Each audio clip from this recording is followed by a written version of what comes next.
جس کا ذکر عبادت، جس کو دیکھنا عبادت، جس کے ساتھ ساتھ چلے حق، جس کی پاکی کا گواہ خود رسول خدا، جس کو ستانا نبی کو ستانا، جس کے جود و سخا پر آیات گواہ، جس کی طہارت کا اعلان حدیث قصہ، جس نے حالت رکوع میں کی زکات ادا، جو شب ہجرت تلواروں تلے سو گیا، جس پر ہو میری جان فدا، وہ ہے میرا مشکل کشا میرا مولا علی۔ آج 13 رجب المرجب، وہ مبارک دن جب آغوش مصطفیٰ میں ابو تراب آئے، بندگان خدا کو خلیفہ، اہل ولا کو مولا،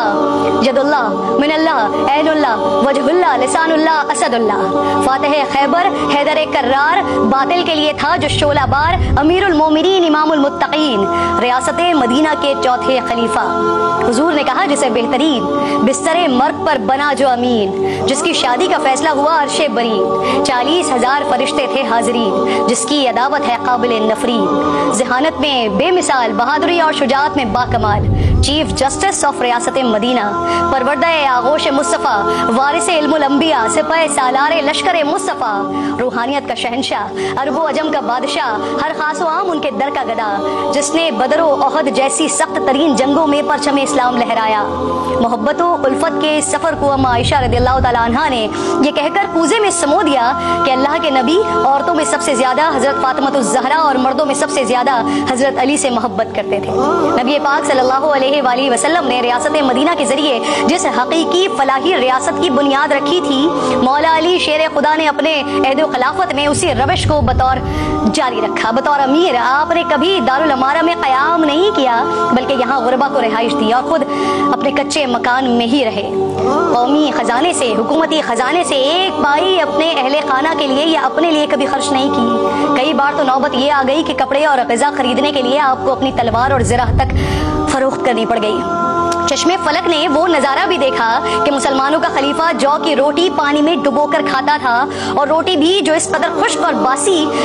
کہ ہاتھ سے ٹوٹتی نہیں تھی۔ آپ اسے زانوں سے دو لخت کیا کرتے تھے، اور جب کسی نے حیرت سے پوچھا کہ یا امیر المومنین آپ روٹی کے خشک ٹکڑے کھا رہے ہیں، تو فرمایا رسول خدا صلی اللہ علیہ وآلہ وسلم اس سے بھی زیادہ سوکھی روٹی کھایا کرتے تھے، اور میرے کپڑوں کی بنسبت زیادہ کھردرے کپڑے پہنا کرتے تھے، اور اگر میں نے حضور کے طریقے کو چھوڑ دیا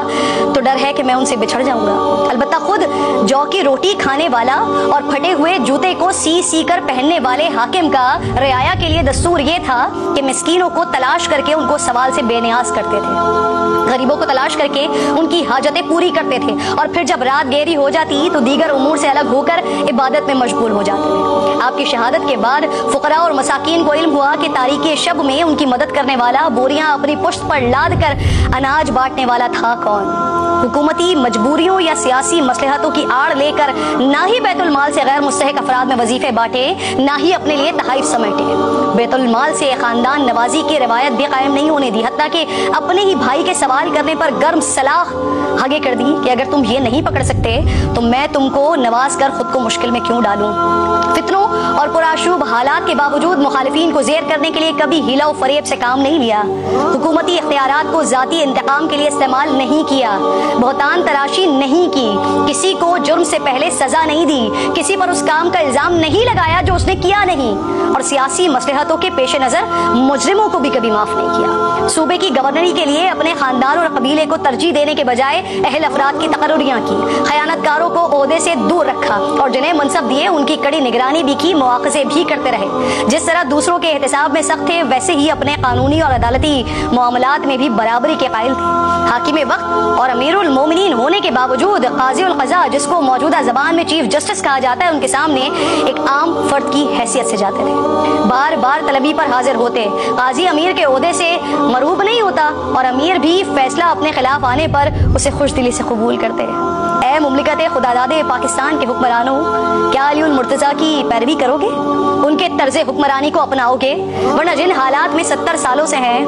مزید 70,000 سال بھی رہ سکتے ہیں۔ امید اور دعا یہی ہے کہ اللہ مجھ سمیت تمام اہل منصب کو خلفائے راشدین اور اہل بیت و اطہار کے طریقہ کار پر چلنے کی توفیق عطا فرمائے۔